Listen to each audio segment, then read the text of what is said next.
venue, you know what I'm saying? Now check this out. I want you to understand what's about to happen right now. This is a relationship, you feel me? Alright? I'm gonna get up here, everybody do this, everybody do this, everybody do this, everybody do this. Everybody say, Say, These are all things that are okay to do while I do my poetry, alright? I wanna feel that you feel what's going on right here on this stage. Can y'all do that? So we're gonna rock it like this. Bass, bass, snare, snare, kick, bass, snare, kick, next track. Bass, bass, snare, kick, bass, snare, kick, next track. Bass, bass, snare, kick, come on. Bass, snare, kick, next track. Bass, bass, snare, kick, bass, snare, kick. Yo, I like to ride around with my sound system up so loud you can feel the bass earthquake in the trunk. And I'll admit it, even I've been falling victim to lyrics allowing destructive words to sit in my spirit that be like something, something, something, nothing, nothing, nothing, drinking, smoking, clubbing, rapping, trapping, thugging. They say something, something, something, then nothing, nothing, nothing. Louis Gucci Prada, get that dough, get them dollars, and hold on. I got a question. What's in your system?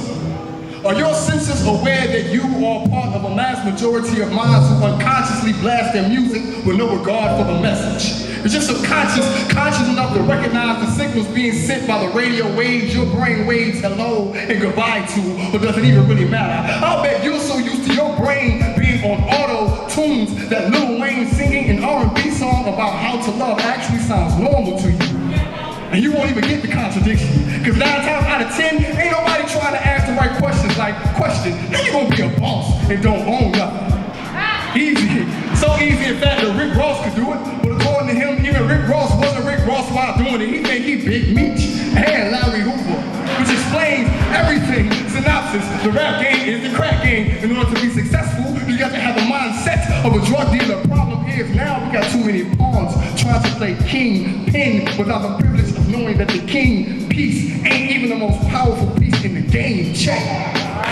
But all we ever learned how to do was hustle hard for these record deals. They crack in these tracks to get the record sales, and as soon as the rap fiends get it in their systems, it's a hit. A guaranteed fix once the DJs endorse it, dropping needles on vinyl, I mean needles in veins, I mean needles on vinyl to sell records and give the industry control of our minds. It's like Clear Channel is a distributor, music is the substance, that's the formula, it's simple. One dope beat plus one dope hook equals us hooked long enough to take the power of words in vain. Are you listening to anything these whack rappers are saying? Of course not. Which is why they're gonna continue to make them stupid, dumb dollars without having to make sense. As long as we repeat their every word, perhaps there are still more questions than answers, and the real answers lie within the questions that are not being asked. Are you thinking in any ways how this music directly affects the world we live in today? They say art imitates life. But we've been staring at this distortion for so long, we've forgotten which way is the mirror, and it's no wonder.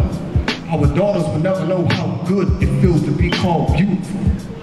Because the only thing we train them to aspire to be is bad, looking like a bag of money. Our sons will continue to relate money to women and consider them both expendable, replaceable, and about as valuable as 4 bracelets or 2 chains. Question: what system creates your playlist? Is it the same one that you pray to? Believe in, you only live once for? I guess there are still more questions than answers, and the real answers lie within the questions that are not being asked. So I just got one more question. What is in your system?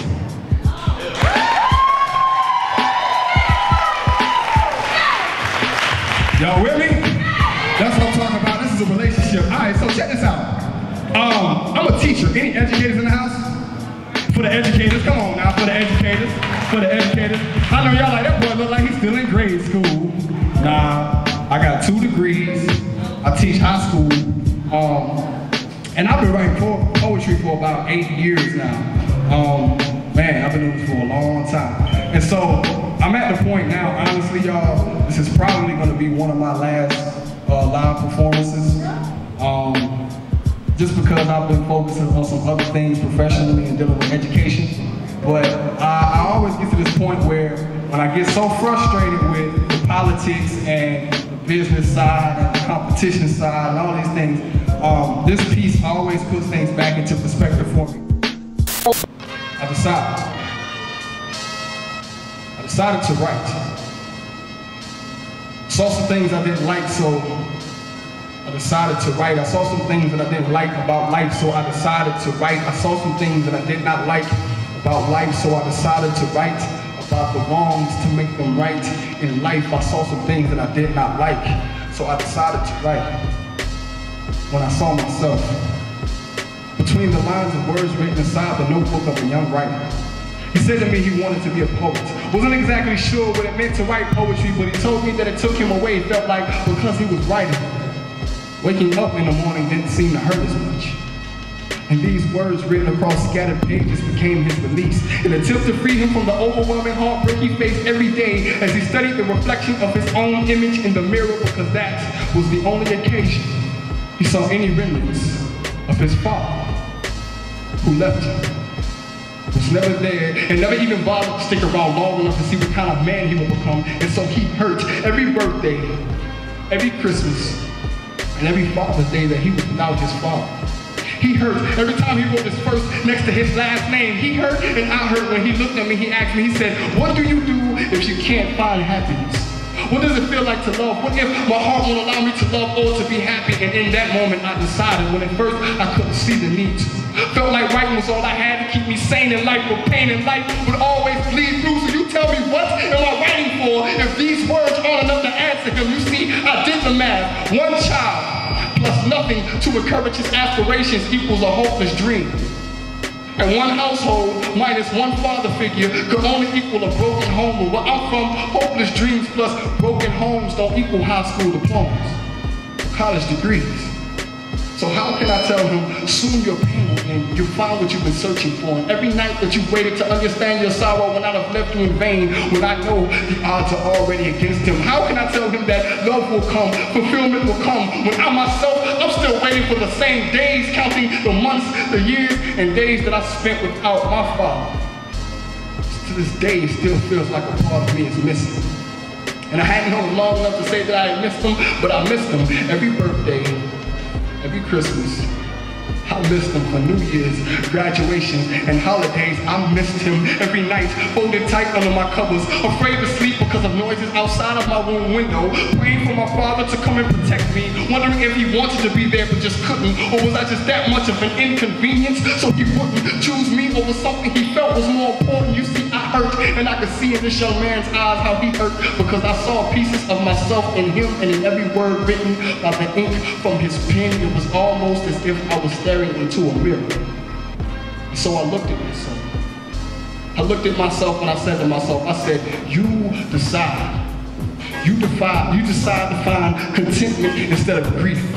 Decide that in you are already the tools necessary for you to succeed. Refuse to fit inside of society's equation. Create your own mathematical structures and become your own variables, so that nothing from nothing equals all of your needs, and everything plus that same nothing equals all of your dreams. Write a new life beyond what your eyes can see. Don't be afraid to allow your emotions to pour heavy onto blank pages of inspiration, inspiring anybody of bodies who can hasten their ears long enough to listen. You decide to love wholeheartedly, even when you're afraid to. Believe in love and all of its flaws, all of its wrongs and all of its rights. Rights for all of its rights. Rights for all of its rights. Rights for all of its rights. You decide. You decide. You must decide to write, because one day your decision might change someone else's life. You decide. You decide. You must decide to write, because one day your decision will change my life. Thank you.